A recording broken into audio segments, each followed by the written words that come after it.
est le suivant, comme je le disais tantôt. Préservons l'harmonie de la famille. Préservons l'harmonie de la famille. Amen. Il est dit, Noé construisit une arche pour sauver sa famille. Une arche, c'est un grand bateau. Un sauver sa famille. Chers frères et sœurs, lorsqu'on parle du terme sauver, ça révèle la présence d'un danger. Sauver révèle la présence d'un danger, la présence d'une menace. Quelque chose qui peut nuire, quelque chose qui peut détruire, quelque chose qui peut arracher la vie. De quel danger donc et de quelle menace Noé devait-il sauver sa famille? De quel danger? De quelle menace? Où était le péril pour lequel Noé devait se hâter de construire le bateau afin de sauver sa famille? Lorsque nous lisons dans le livre de la Genèse chapitre 6, les versets 5 à 8, l'Éternel vit que la méchanceté des hommes était grande sur la terre et que toutes les pensées de leur cœur se portaient chaque jour uniquement vers le mal.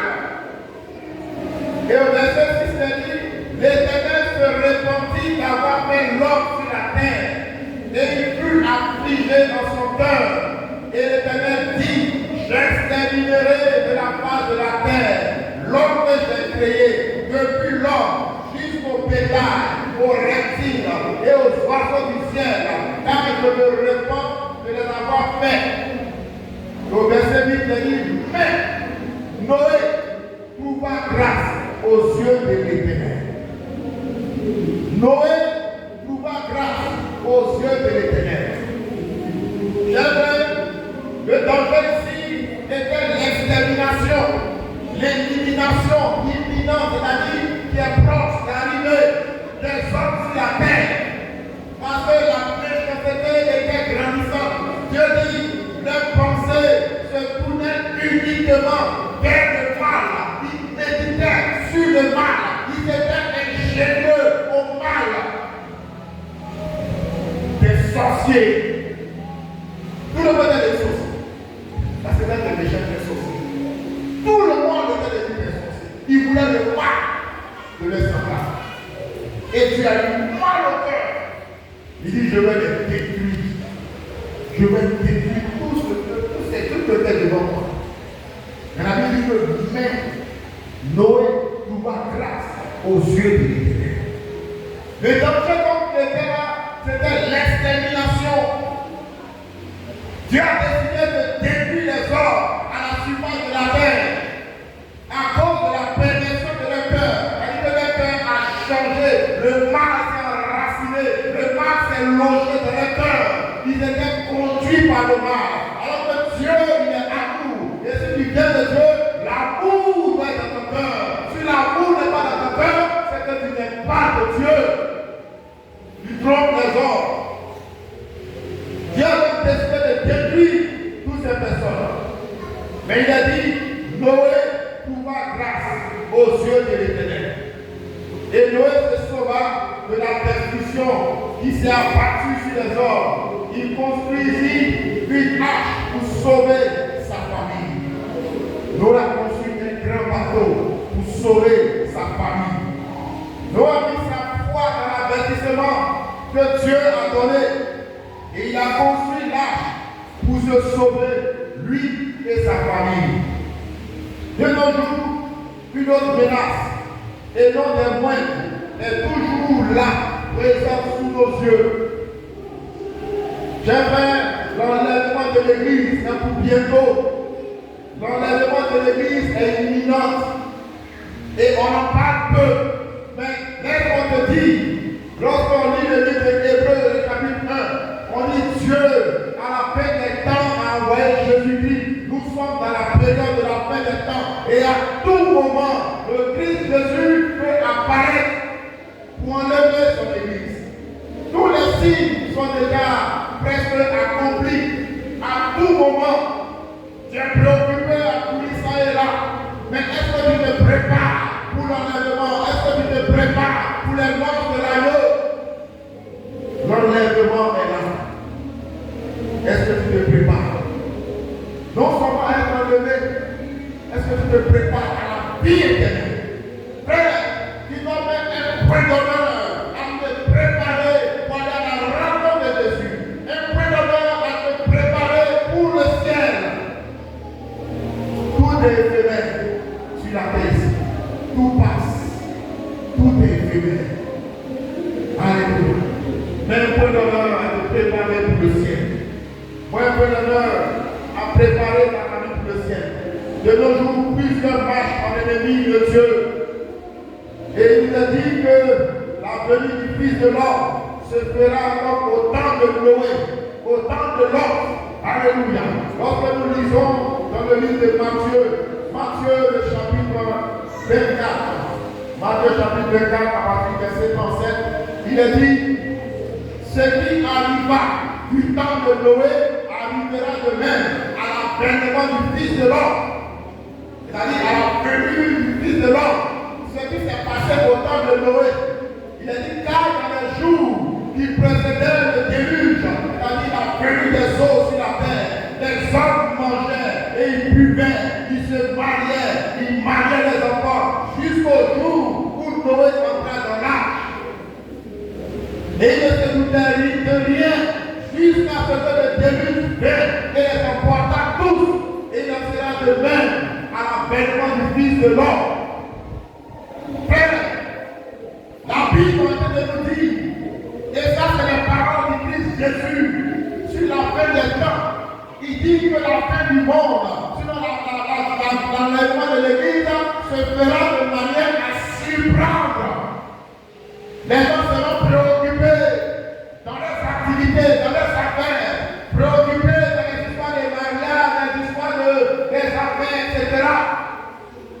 Et dit, pendant qu'ils seront très préoccupés, pensant que la terre sera éternelle, une ruine soudaine les envahira. Le déluge de la supplie, parce qu'il ne se doutait pas de ce que Dieu avait dit, il n'avait pas mis foi à cette parole. Et dans ce temps dans lequel nous sommes, c'est vrai, le peuple de Dieu est exposé. Certains ont commencé à baisser les bras, pensant que la terre, il y a tellement de bonnes choses sur la terre. Donc on va rester ici, on va faire ceci, on va rester ici. Frère, c'est bien d'être béni, d'être dans l'abondance, de manger à sa faim, etc. Mais souviens-toi que tu es pèlerin et voyageur sur cette terre. Et qu'à tout moment, Dieu peut t'appeler à rentrer. Prépare-toi à la rencontre de ton Dieu.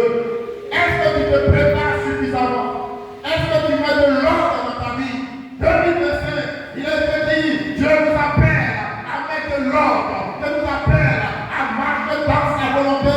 Longtemps tu as marché comme tu voulais. Longtemps tu as fait ce que tu voulais. Mais 2025, Dieu t'appelle à reconsidérer tes voies. À tout moment, tu peux partir. Dès que tu n'es jamais allé aux urgences du CHU, mais à tout moment. Au CHU, quand tu es là-bas, quand tu es aux urgences, ça crie à tout moment. Ça pleure à tout moment. Et ça te rappelle que tu es mort. Et de même que les hommes sont bons, ils quittent la terre, donnent naissance, la paternité à côté ici, et les urgences sont ici, qui ont donné des bébés, qui sont en train de pleurer, pour te rappeler que tu es mort. Et que tu es fragile. Tu as besoin de te préparer.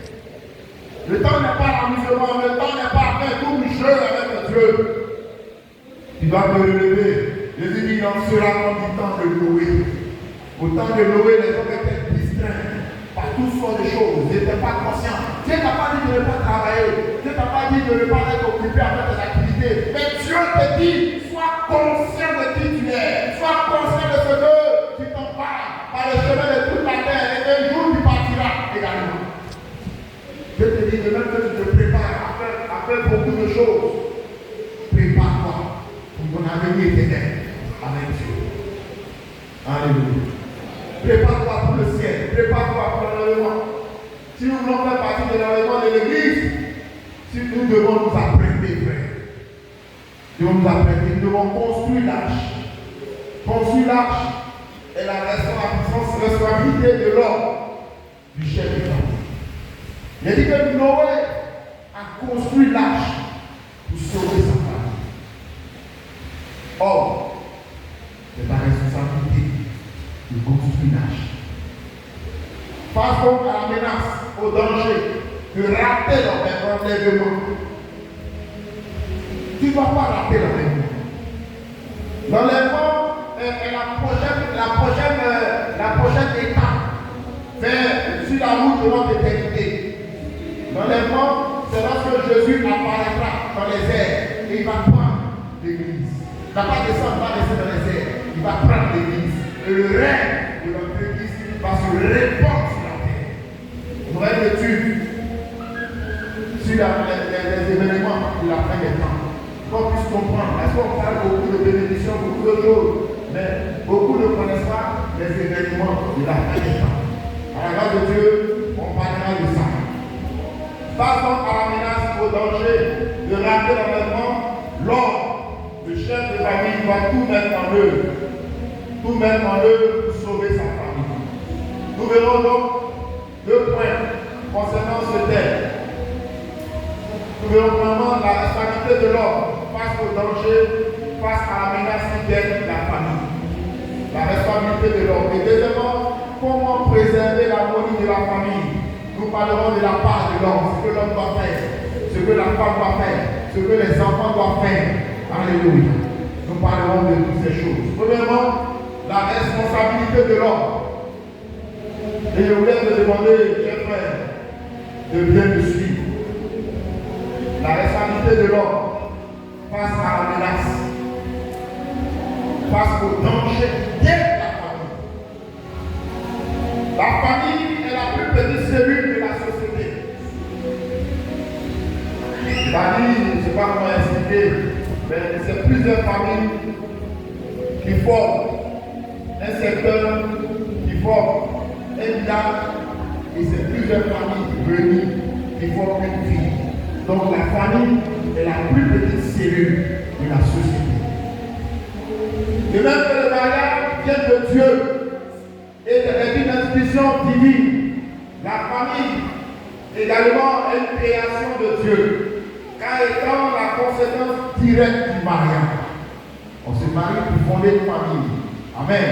Donc de même que le mariage est l'idée de Dieu, parce que c'est Dieu qui a dit qu'il n'est pas bon que l'homme soit seul, de lui donner une aide semblable à lui, et il a fait dormir Adam, il a pris une corde, il a formé sa chaîne, il a formé sa compagne, et la Bible dit qu'il l'envoya vers l'homme. Vers la femme, pardon, il a envoyé Adam vers la femme. Amen. Donc, le mariage vient de Dieu, la famille est une conséquence directe du mariage, la famille vient de Dieu. Et c'est dans la cellule familiale que se transmettent les valeurs.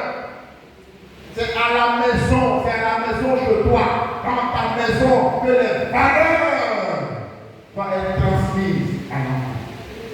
Les croyances, c'est dans la cellule familiale que les valeurs, les croyances se transmettent à l'enfant. C'est là que se forgent les héros. C'est à la maison qu'on forge les héros de demain. C'est à la maison qu'on forge également les paresseux. C'est à la maison qu'on forge les endurants, les courageux, etc. C'est à la maison que le caractère de l'enfant se forge. Et c'est à la maison que aussi, quelquefois, le caractère de la femme, l'épouse, se forge. Parce qu'il y a des maris qui ont transformé leur femme, qui étaient très timides, qui ne sortaient pas, qui étaient renfermés. Mais à cause du mariage, elle a été façonnée par le leadership de son mari. Donc c'est dans la cellule familiale que se transmettent les valeurs, les croyances. C'est là. Une maman qui sait transmettre les valeurs à son enfant, verra fera de cet enfant un enfant courageux. Depuis ceux qui étaient là, on a regardé la soirée missionnaire, ceux qui étaient là, ils ont suivi. La maman a transmis les valeurs de l'évangile à son fils. Et quand même, ils sont venus tuer et détruire le village. L'enfant était emmené loin de sa famille, dans une famille d'une autre religion. Il est resté des années à l'université. Mais l'enfant n'a pas oublié les valeurs que la mère lui a transmises. Et il s'est détourné de tout ce qu'il avait comme opportunité. Il est revenu aux valeurs que la mère lui a transmises. Amen. C'est à la maison qu'il faut transmettre les valeurs.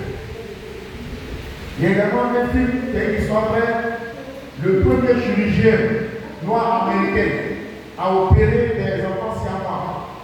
Les gens parmi moi certainement regardé le film, mais c'est sa mère qui lui a inculqué les valeurs. Parce que sa maîtresse le détruisait à l'école. Sa maîtresse lui disait qu'il est nul, il vaut rien. Maintenant, il dit à la maison, sa maman enlève les paroles de la maîtresse et elle a construit l'enfant pour dire que les personnes te disent que tu ne vaux rien parce que Dieu a mis quelque chose en toi.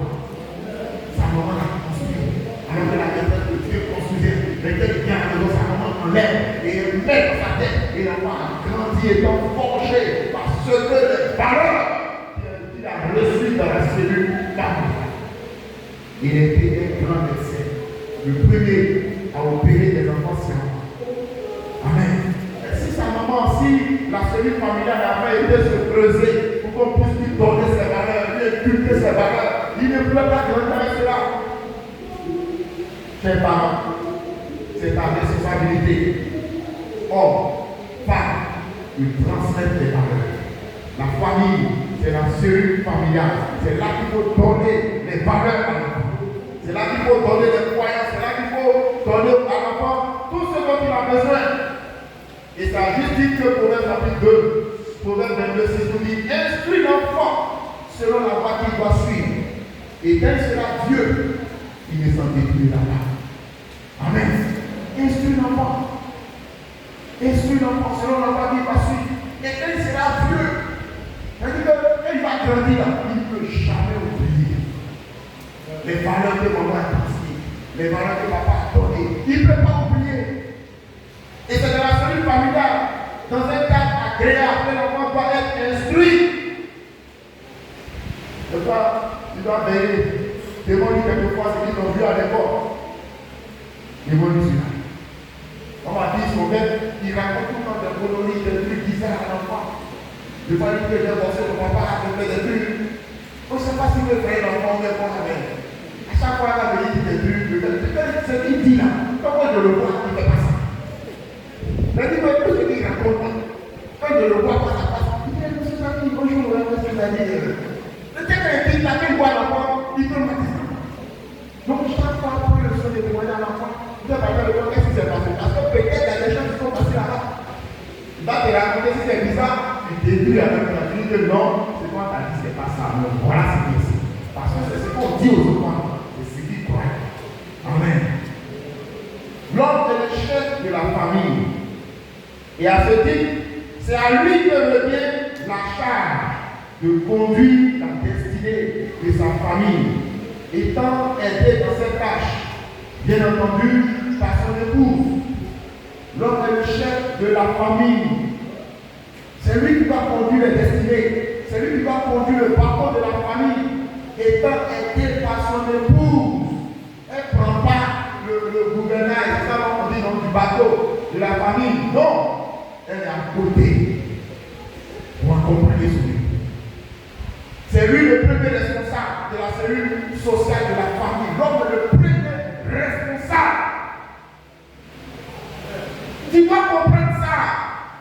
Fille de Dieu, enfant de Dieu, tu dois comprendre cela. Je ne sais pas ce qui se passe, mais de nos jours, les femmes chrétiennes refusent l'autorité des mâles. Dans beaucoup d'églises. Je ne sais pas ce qui se passe. Parce que c'est ce qui se brûle dehors. C'est ce qui se dit dehors. Ou bien c'est les chaînes de télévision. Mais si on est vraiment des enfants de Dieu, nous, notre code de valeur, c'est la parole de Dieu. Notre code de valeur,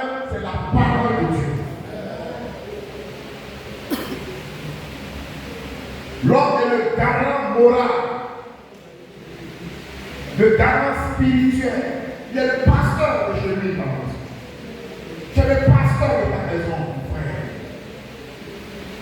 Il est le garant financier. On le regarde. Même si elle est prête à des millions, mais elle le regarde. Le garant financier. Il a celui familial aujourd'hui et demain. L'homme crée la sécurité dans la famille, dans sa famille. Quand sa femme le voit, elle sait que lui, il peut assumer. Elle a confiance. Acclame le Seigneur pour ton mari. Acclame le Seigneur. Alléluia. Acclamez le maman, acclamez le papa. Acclamez. Un papa qui sépare la maison. Quelquefois, les enfants et les mamans ne savent pas comment le papa fait. Mais des fois, le papa est humilié dehors.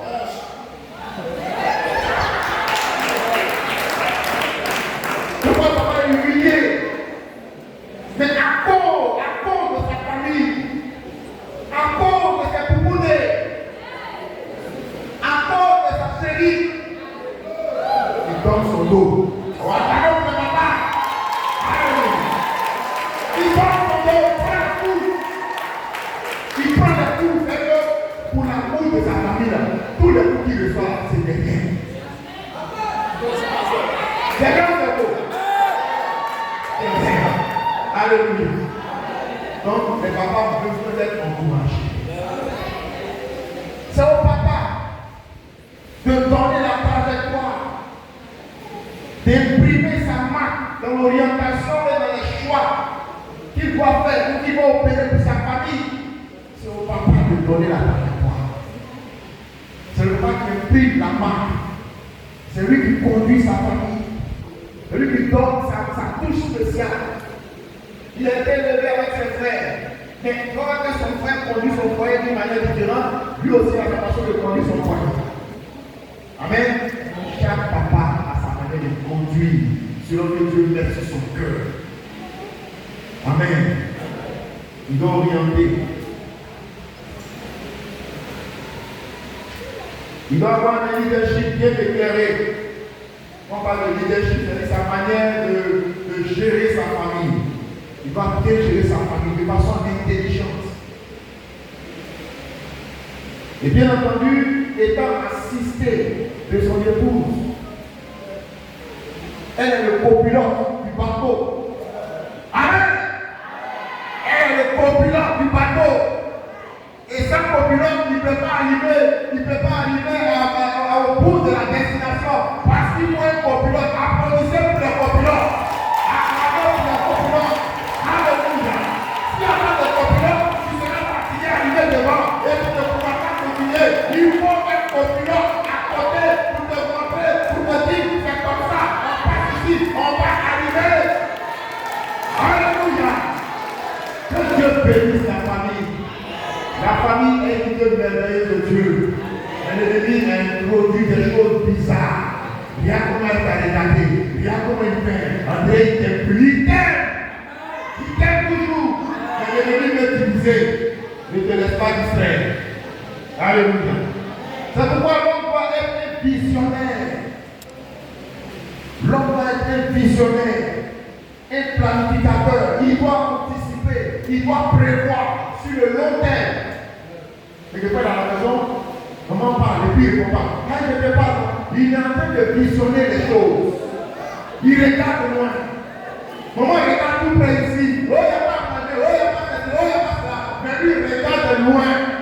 Alléluia. Il doit être un visionnaire, un planificateur.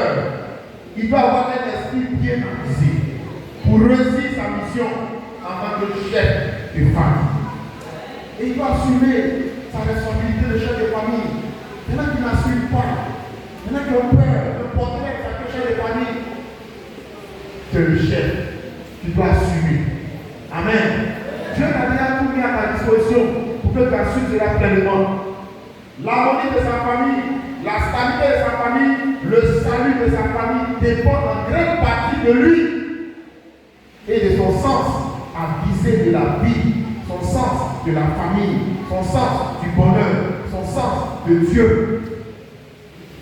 La stabilité, ça dépend de toi encore. L'harmonie, ça dépend de toi. Là, quelquefois, la femme veut mélanger, elle veut casser les choses. Mais tu dois te maîtriser. Amen. Tu dois te maîtriser. Mais quelquefois, la femme veut prendre le bateau, la jeter ici. Mais si toi, quand tu n'as pas la maîtrise, que tu veux rentrer, tu veux suivre ça, le bateau va se couler. Donc, le salut de ta famille est bon. Amen. Donc, le salut de ta famille, ta femme, tes enfants dépend de toi. Tu dois veiller afin de pouvoir bien remplir ta mission d'homme, afin d'avoir un dos qui est large, pouvoir supporter, pouvoir conduire le bateau. Deuxièmement, comment préserver l'harmonie de la famille?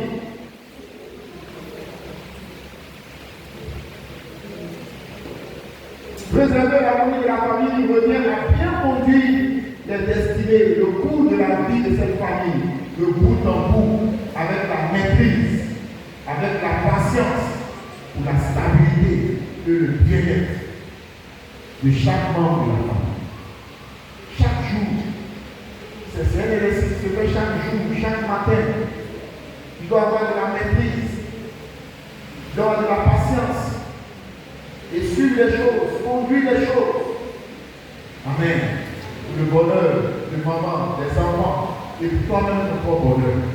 Et pour ce faire, chaque groupe représentatif de la famille, papa, maman, enfant, doit jouer son rôle.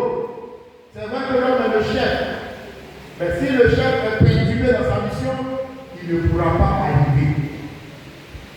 D'abord, concernant le père, comme Noé, il doit être un homme de foi. Il doit être un homme de foi, comme Noé. Tu veux bien conduire ta famille, il doit être un homme de foi. Il dit que Noé était attaché au Seigneur. Tu dois avoir une bonne intimité avec Dieu. En tant qu'homme, chrétien, chef de famille, tu dois avoir une bonne intimité avec Dieu. Est-ce que Dieu te connaît? Est-ce que Dieu te connaît réellement? Est-ce que spirituellement tu es là? Ou que tu es léger? Est-ce que tu mènes une vie authentique de sanctification? Est-ce que réellement dans ton cœur tu es sauvé? Il y en a qui sont légers. Ils ne sont pas profonds avec Dieu. Tu dois être profond avec le Seigneur. Alléluia. Avoir une bonne intimité avec Dieu. Avoir une bonne connexion avec Dieu. Il doit être un visionnaire, comme on le disait tantôt. Quelqu'un qui voit loin, quelqu'un qui anticipe, quelqu'un qui prévoit, quelqu'un qui calcule, un planificateur. Il doit avoir un grand sens de la responsabilité. Il y a des hommes qui n'ont pas le sens de la responsabilité. L'école arrive, ce n'est pas son problème. Est-ce qu'il faut se préparer pour aller à l'école? Ce n'est pas son problème. Ils vont manger, ils ne mangent pas, ce n'est pas son problème.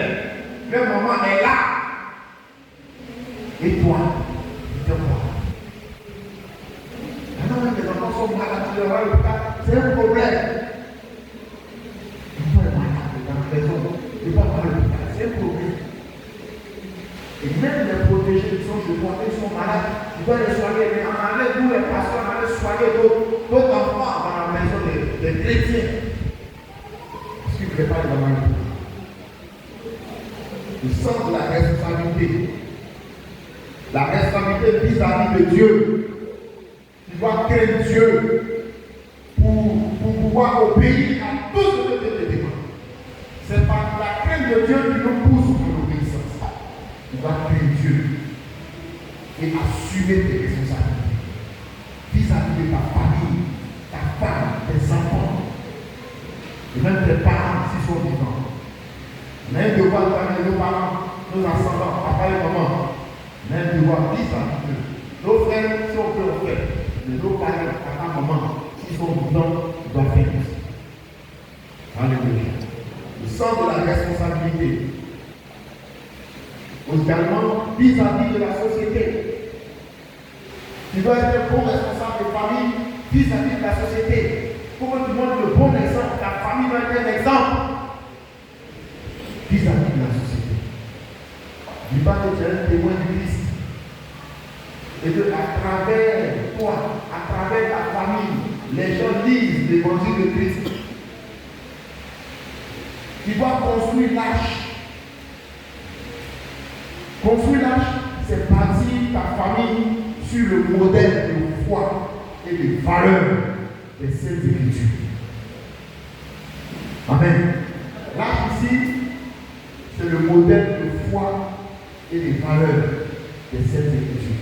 On va pas dire que tu allais faire bateau pour Noé. Non, c'est pas ça. C'est pas ça. Mais édifier ta famille sur le modèle de foi, de la parole de Dieu, sur le modèle de valeur de la parole de Dieu. Tu dois encadrer tes enfants à rester dans le modèle de foi et de valeur des enfants, ta femme. On va rester dedans. On ne va pas s'écarter de ce modèle. Construire l'âge, c'est inculquer le modèle de foi et de valeur et des Saintes Écritures à ses enfants, à sa famille. Tout faire de son possible afin que sa famille, sa femme, enfants et les protéger, s'y conforment et rentrent dans le schéma du modèle. Non par la force, mais par la prière, par la communication, par la patience et par la foi en Dieu, de qui viennent toutes les familles. Tu dois inculquer cela. Lorsqu'on lit dans Deutéronome chapitre 6, le verset 4, 4 à 8, voilà ce qu'il est dit. Il est dit, écoute Israël, l'Éternel notre Dieu est le seul éternel. Tu aimeras l'Éternel ton Dieu de tout ton cœur, de toute ton âme et de toute ta force. Et ces commandements que je te donne aujourd'hui seront dans ton cœur. Et Dieu, à partir du verset 7, tu les inculqueras à tes enfants. On parle d'inculquer le vrai sens du mot, c'est-à-dire que c'est le fond des têtes déposé dedans. Inculquer, c'est-à-dire tout fait pour que ça rentre dans sa tête. Tu les inculqueras à tes enfants. Et tu en parleras quand tu seras dans ta maison. Dans ta maison, tu parleras de la parole de Dieu. Comment on va marcher? Comment on va se conduire? Dans ta maison. Quand tu iras en voyage, quand tu te coucheras et quand tu te lèveras, tu les lieras comme un signe sur tes mains et ils seront comme des photos entre tes yeux. Amen. Amen. Donc nous devons inculquer ces valeurs à nos enfants et les inculquer également à nos épouses. La patience. Donc on a un peu de beaucoup de patience pour que la famille marche. Pour que ça marche, l'homme doit également aimer sa femme. Aimer sa femme. Comme le dit Éphésiens 5, verset 2 à 5, et Colossiens 3, 15, aimer sa femme. On dit, comme Christ a aimé l'Église et s'est sacrifié pour elle. C'est fort. Aimer sa femme comme Christ a aimé l'Église.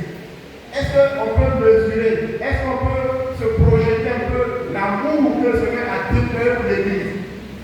Un amour incommensurable. Un amour sans limite.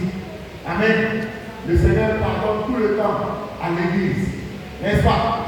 Le Seigneur pardonne à l'Église. Le Seigneur est prêt à tout pour l'Église. Il est prêt à recommencer, à reprendre l'Église dans sa main. Lorsqu'il fait ce cas, Dieu est patient, il est là, et il est derrière lui, et il fait tout pour le ramener. Dieu dit, cette même patience que tu dois développer envers ton épouse.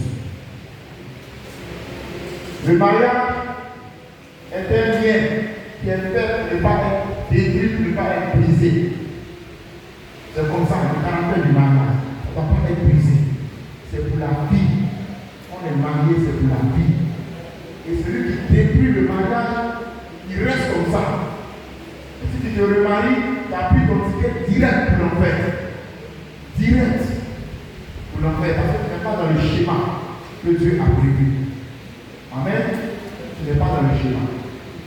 Mais quand il est dans le monde, il soit encore marié. Tu es déjà fait des enfants, ça vaut 100 déjà mélangé. Tu es marié, mon frère. Tu es marié. Tu es marié déjà. Voilà. Bien que tu es parti déjà avec des enfants, il a vraiment hérité. Tu es marié. Vos 100 déjà mélangés. Voilà. Non, maintenant, on fait rapidement, on t'accompagne à l'été d'accord, et puis, si tu n'as pas l'argent, on s'en va mercredi. Mercredi, là, c'est pas cher. Voilà. Et puis, dimanche, comme ça, on peut plus voir ce film. Voilà. Donc, le mari doit aimer sa femme. Aimer sa femme, c'est tout faire, tout ce qui est en son pouvoir, pour qu'elle soit heureuse. C'est ça, aimer sa femme. Être patient. Elle a fait des caprices, des chichis, c'est comme ça. Toutes les femmes sont comme ça. Vous voulez le voir, c'est bon. Voilà. C'est pour ça que son mari, elle a sa fille. Je suis toi. Donc tu dois être patient, tu dois supporter ça. C'est comme ça. C'est comme ça que ça est créé dans elle comme ça. Tu dois supporter ça, tu dois regarder ça. Et puis, tu dois pouvoir répondre à ce que cela te dit. Attends le Seigneur est là. Donc, aimer sa femme, c'est tout faire pour qu'elle soit heureuse. Tout faire pour que son cœur soit dans la joie. Des fois, tu ne sais pas ce qu'elle veut, mais il faut rester tranquille. Tu l'appelles, tu lui demandes. Jusqu'à la parole. Et sur la parole. Et des fois, je ne peux pas parler aussi. Mais il faut être patient. On dit comme Christ a aimé l'église. Et que quand vous êtes fâché là, quand vous êtes souvenu, on dit comme Christ a aimé l'église. Christ a toujours aimé l'église. Comment la Christ est là pour l'église. Donc comment tu dois être là pour madame. On accorde le Seigneur. Alléluia. Comme Christ a aimé l'église, c'est fort. C'est lui-même qui ne peut pas avoir raison. On dit comme Christ a aimé l'église et s'est sacrifié pour elle. Et toi-même là, tu peux être capable même d'aller au sacrifice suprême pour ta part. C'est vrai, la vérité est vraie. Quand on aime, on se renvoie, l'amour pousse au sacrifice. L'amour, c'est le don de soi. Le don de soi, c'est ce qu'on appelle l'amour. L'amour, c'est le donner. Tu ne peux pas dire que tu aimes si tu ne sais pas donner. L'amour pousse au sacrifice. Donc, aimer sa femme, c'est tout faire pour la rendre heureuse. Même si tu n'arrives pas à capter, il faut être patient. Il te demande ce que cherche. Après du temps, il faut chercher comment tu vas faire. Mais il faut être patient. Il ne faut pas te dire, oh, non, je vais au village, pas comme ça. Tu n'es pas au village, mon frère. Tu n'es pas au village. Oh! Tu n'es pas au village, pas comme ça. Non, au moins, oui, alléluia. Tu dois être patient. Tu dois être patient. Pour que ça marche. Amen. Pour que ça marche, tu dois être patient. Il ne faut pas oublier que c'est le capitaine de ton bateau. Et ton cœur déterminera comment la famille sera. Si ton cœur est trop chaud, famille là, bateau aller en force. Et si ton cœur est calme, quand on va faire quelque chose là, ce qui se passe, tu vas maîtriser la situation. Parce que les femmes, elles bougent, mais elles attendent ses oreilles, elles veulent écouter ce que tu as dit toujours. Donc si tu vois que c'est à cause de bruit là, il faut lui dire que c'est ce que tu vois après. Voilà, je ne vois pas, non, je te vois. Après, on va parler un peu. Quand tu as venu parler, là, tu vas rentrer. Amen. Si elle est convaincue, il faut que ça rentre. Voilà, si elle n'est pas convaincue, là, elle problème. Mais si elle est convaincue seulement, ça va rentrer. Amen. Également, pour que ça marche, les papas ne doivent pas irriter les enfants. On dit parents, n'irritez pas vos enfants. Il y a d'autres personnes qui disent, ne les rendez pas amers. Il dit, il ne faut pas les énerver sur l'enfant, mais ce n'est pas ce qu'il va te faire. Donc, expliquons aux enfants le pourquoi de certains choix que nous faisons. Amen. Expliquons-les pourquoi ceci, pourquoi cela, quelquefois. Mais ne les rendons pas aigris. Les autres personnes disent, ne les rendez pas aigris. qu'ils aient de la rancœur contre les parents. Il y a des enfants comme ça. Ils ont de la rancœur contre les parents. Il dit, mais à quoi? Il dit non. Noël, les amis, ils ont porté à tout. Moi, il n'a rien porté. Ses amis sont en lui, mais pas là. Ça crée quelque chose dans son cœur. Et avec qu'on grandit comme ça, c'est resté une plaie dans leur cœur. Et quand on leur demande, il était frustré. Parce que Noël, les amis recevaient des cadeaux, moi je recevais rien. Les amis étaient habillés, moi je n'étais pas habillé. Ils partaient manger chez les autres. Et ça a créé la frustration. Donc les parents, faisons tout, gérons la famille, gérons notre épouse, gérons les enfants, veillons. Tu te vois que tu peux ne pas avoir des moyens conséquents, mais prépare-toi selon tes moyens pour faire quelque chose. Et quelquefois, c'est le geste qui compte. Amen. Pourquoi c'est le geste qui compte? Nous, on a travaillé dans les villages. On a organisé des arbres de Noël dans des villages où les enfants n'ont jamais vu Père Noël, mais ça faisait pleurer. Ils n'ont jamais reçu des cadeaux comme ça. À Makono. On a payé des gâteaux. On a préparé un cocktail pour la notabilité. J'ai dit, là, mais moi, je l'ai au four. On a dit, oui, gâteau au four. J'ai dit, là, on a quand même mangé. On a allé à Boaké, on a fait des achats, préparé un bon cocktail. J'ai dit, là, le gâteau, on a un terrain dans le village. Puis, depuis, elles sont déjà maintenant, on est organisé à de Noël. On a pris les sujets bien gros, on a acheté à de peine, on a mis dedans. On est venu à des jouets, plein de jouets. On est venu à la sonorisation, tout. On a ambiancé le village, les mamans, les enfants, ça crie. Et ils n'ont jamais. Le chef me dit, pasteur, ça, c'est jamais passé ici. Amen. On a quitté la vie de l'intérieur. Il passait, c'est rien que tu veux, il faut prendre. On a pris, on a bâti un temps dessus, on va dans le Amen. Donc, le cadeau, le simple geste là, ça allait derrière. Ça allait derrière, mais c'est quelque chose. Donc, les parents, on va veiller. Le père doit également être patient. Il doit supporter tout. On dit l'amour supporte tout. Est-ce que tu es prêt à tout supporter?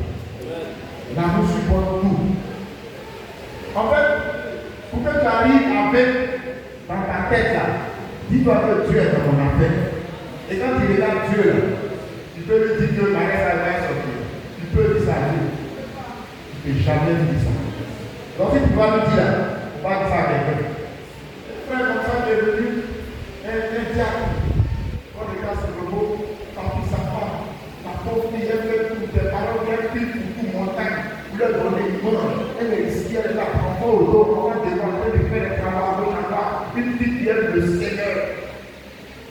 Le garçon consacré dans les caprices. Viens, il est là, il est divorcé. Il dit quoi?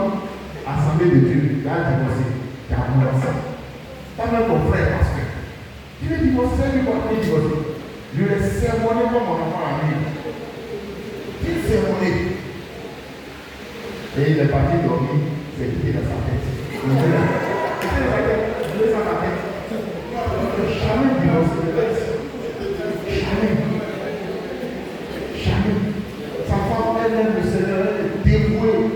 Secrétaire aussi, directrice politique, elle est dans tout, elle est prête pour le Seigneur. Elle est prête. Et toi, tu voulais mieux fainéant. C'est ta femme qui te fait. C'est qu'elle a, il est divorcé. Parce qu'il est un garçon qui peut voir. On les a dans sa tête. On ne peut pas divorcer. On est marié, on est marié. Amen. On doit supporter, on doit être patient. Et il faut d'abord demeurer dans la prière et s'attendre à Dieu pour sa famille. Amen. Et concernant les femmes, ce qu'elle va faire au moment où ça marche, l'amour de la famille, il va te soumettre en toutes choses à ton mari. Amen. C'est là le moment. Si tu as compris ça, tu seras la femme la plus heureuse. Parce que l'autre qui est là n'est pas difficile. Voilà. Quand tu lui montres que tu es obéissant seulement, c'est fini pour demander la montagne de russe. Montagne russe, va le prendre pour moyen. Quand tu dis que montagne russe de ma couille, tu vas aller chercher pour ta moyen. Si tu es soumis seulement, il n'y a pas de problème. C'est un problème.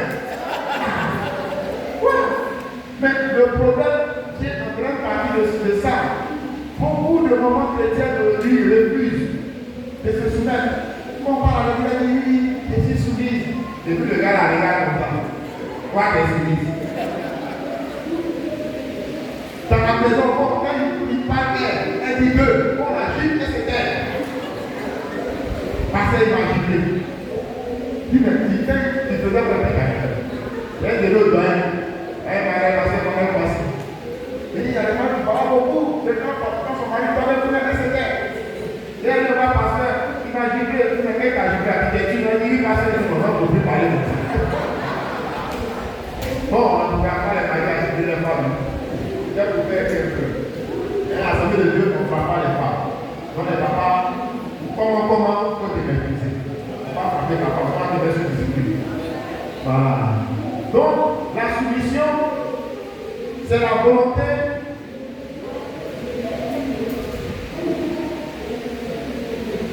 non, excusez-moi d'abord.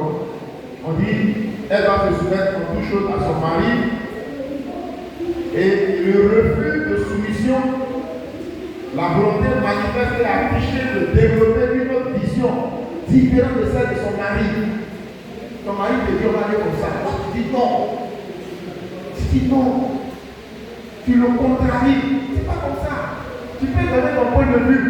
Mais dans la simplicité, dans l'amour, dans la douceur, et puis laisse ton mari même réfléchir. Si c'est que tu dis la sagesse de Dieu, il va revenir pour toi.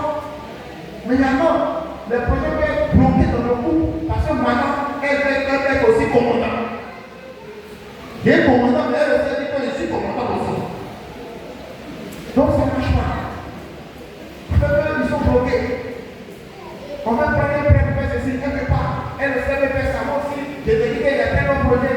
Tu cours du ballon. Qui est le chef? Qui est le chef?